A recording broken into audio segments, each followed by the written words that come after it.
More than 150 inmates are inside the La-Crosse County Jail, and staff are trying to prevent inmates from getting sick. Sheriff's officials say 2 inmates have already been monitored as a precaution. News 8 Now's Jordan Fremstad tells us how jail staff are adapting.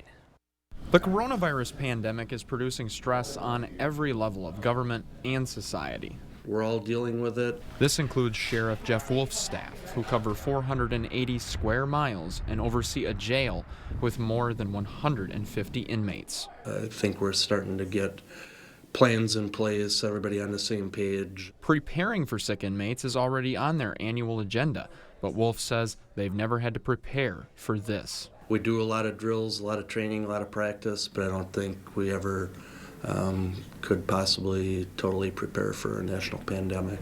Nevertheless, he says they are doing everything they can to keep inmates and the public out of harm's way. As of Monday of this week, we stopped all in-person visitations. That includes all programming within the jail, as officials try to limit as much human contact as possible. Minimizing movement of inmates as much as possible, working with the court system to make sure the movements are kept to a minimum. Jail workers can quarantine inmates if need be.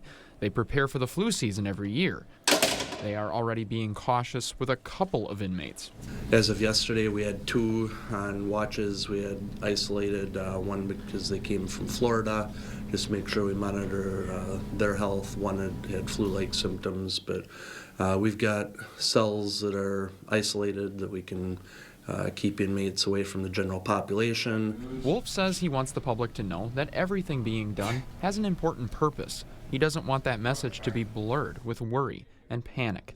I'm confident that we're all going to be okay. We just got to take the precautions that we always should have took and probably didn't, and work together, and life goes on. In La-Crosse, this is Jordan Fremstad, News 8 Now.